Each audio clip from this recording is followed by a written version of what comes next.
Hello, this is Dr. Lauterbach, and this is a brief instruction on how to complete the self-assessment tool of the AACN Essentials. We talked about this on our first clinical conference.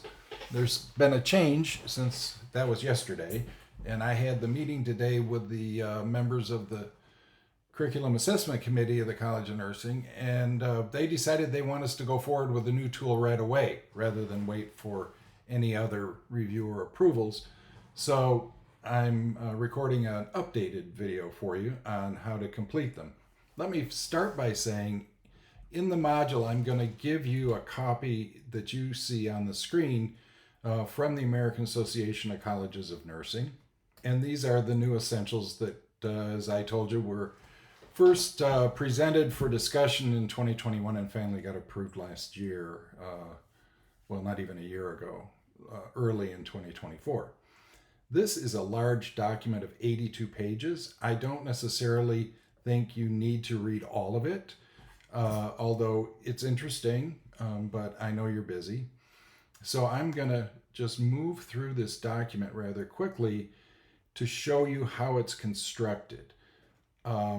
There are, I'm showing you with a cursor here, domains and concepts, and then the domains for nursing and the concepts for nursing practice. And that gives rise to the competencies and subcompetencies. So here are the domains, and you'll see it in the tool. There are 10 of them. You see they're modeled, and you see that in this boxed area, there are two levels for the essentials. The entry level for professional nursing education, along with subcompetencies, and then the advanced level nursing education and subcompetencies that relate to specialty role requirements and competencies. So for each of the domains, there are competencies developed for level 1 and for level 2. This part of the document, which starts on page 27, you start to see the competencies and subcompetencies. You will notice that there are two major columns, I'm demonstrating with my cursor now, for entry-level professional nursing education and for advanced level nursing education. So using this first domain as an example, this demonstrates an understanding of the discipline's distinct perspective and where shared perspectives exist with other disciplines. And there are then subcompetencies under that. And then the next one is apply the theory and research-based knowledge from education, arts, humanities, and other sciences. We are only interested for the purposes of this self-assessment in the right-hand column. And I'll slowly scroll so you can see how they kind of build. We're still in domain 1. Now we move to domain 2, which is person-centered care. We start with competencies and subcompetencies. Again, we're only interested for the purposes of this self-assessment in looking at the advanced level nursing education. We presume, of course, that because you have an undergraduate degree in nursing, that you have already attained these competencies. So we're not going to ask you to rate yourself on those. Switching now from the AACN Essentials document over to the assessment tool. And this is also in the module. This is the instrument that we want you to work with. I just wanted you to see where all of this comes from and also have that full essentials document so that if you have questions, you can refer back to more details about what the essentials mean, how they're applied, and so forth. A lot more detail on that than we can fit into the assessment tool. Put some introductory information pulled right out of the document. Here are the domains again.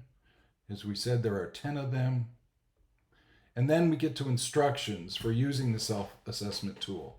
When using the self-assessment tool, consider your level of proficiency for each of the competencies. Assign a score that reflects your perceived proficiency from 1 to 5. A score of 1 is the lowest and 5 is the highest. Use Patricia Benner's model from novice to expert is a guide. I'm presuming you know what that model is because it is so universally used in undergraduate and graduate education. If you don't know Benner's model, it's really simple. She describes, I believe it's 5 levels. I'm doing this from memory right now. From novice to advanced beginner to, beginner, proficient, and expert, I think, are what her levels are. Anyway, a little Google search, you can find that model very easily. So if you don't know it, just take a look at it and get in your mind what did it mean to score like a 1, a 2, a 3, a 4, or a 5. Provide your comments about how you arrived at that score, as well as what you plan to do to increase your proficiency related to that competency. Keep the full Essentials document handy while you can consider this self-assessment. The Essentials provide a lot more detail, as I said, on the domains and the competencies that will make your self-appraisal more meaningful. So then we go into the actual tool. So this is yours, and it's in a MS Word document so that you can just open it up and edit it and use it.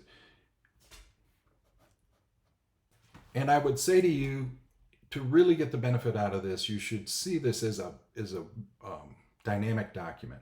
So kind of you're starting in your first pass through it, and then maybe at the end of each semester you want to go back and review it and see if things have moved or changed, or if your ideas about how you're going to develop more in any of the competencies may have changed.